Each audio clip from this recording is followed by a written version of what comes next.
I'm Casey Calvert. I'm Leanna Lovings. I'm Corey Chase. I'm Bree Mills, and you're listening to the Adult Time Podcast. What brings you the most pleasure in the bedroom these days? I think one of the things that I've gotten to love even more is kissing. And I know that sounds simple, but a lot of the times when you're performing, there isn't really that opportunity to have that kissing and the eye contact, because we're trying to show what's happening. I'm trying to show penetration, and so whenever in my personal life I get to have sex, I'm let's just make out the whole entire time. Yeah. As close as don't possible. stop kissing me. I'm let's get let me stick my tongue in your mouth. I just I like the intimate moments and the cuddling and eye contact and touching. It's really become more about the details.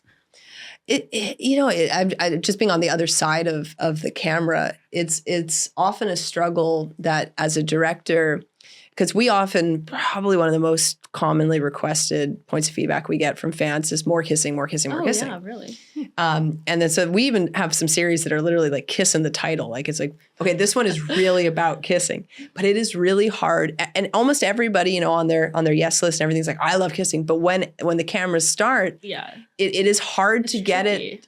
And do you think it's because I hadn't thought about the idea of, we're so conditioned, or performers are so conditioned to kind of allow the camera to see that kind of breaks the ability to get close and be intimate? Yeah, I feel it's kind of about balance and timing, because there's certain times when you're transitioning, or when you're at the beginning, the foreplay stage, where there are moments where you can sneak in the kissing a little easier. Yeah. But yeah, it's a tough balance to strike, because I do want to make sure I'm that you can see my pussy and everything. Yeah. But I'm I don't know. Yeah, we're gonna have to collectively. We'll have to figure out how to get. Maybe it's literally a series where it's you can do nothing else but just kiss. Yeah. That could be a good one.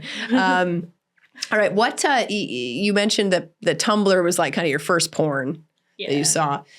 Did you watch other forms of adult content before getting into your own? If so, what were you into then? And then flash forward to today. Can you even still watch porn, or what kind of porn are you into today? Yeah. So I was looking at a lot of kinky shit on Tumblr. And then eventually I just started looking things up on Pornhub.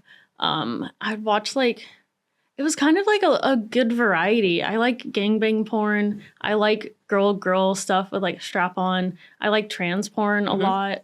I find trans women so fucking hot. Well, that's good. I've booked you for a bunch of those. So good. Yeah.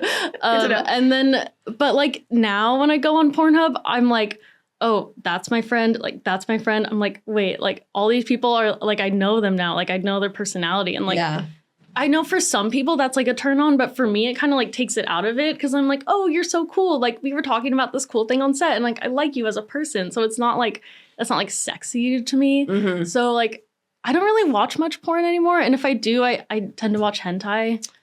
Number one response. Yep. Yeah. Nobody I know. It's always the number one response. I'm honestly not surprised.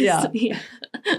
What do you think it is about hentai, though? I mean, apart from the fact that you don't know anybody, is it because of the because it is a space where there can be a lot more taboo subject matter, but it's obviously in a certain packaging. What is it about hentai that gets you? I mean, I like the exaggerative nature of it. I feel that and most porn is a little bit exaggerative, because that's kind of what makes it hot, is that it's the extreme. So they're always chasing those extremes. And so it's just every single shot is also perfectly done. And there's been times where I've looked at a thing in hentai, I'm that's so hot, and tried to recreate it in real life. And I'm this is not how physics or bodies even work. It just looks good. So I like that aspect of it's almost not even reality, because they can draw it in a way that it looks like something that could never happen in real life. Yeah. So you're going to be a big fan of augmented reality, mixed reality porn when it comes out. Maybe. Where you can be real life, but have a huge appendage from now to the next room. I guess it depends how that ends up looking visually. Because sometimes I find those to kind of end up in the uncanny valley, where it's not really human, but sort of human. And then I'm it either needs to be art or real people.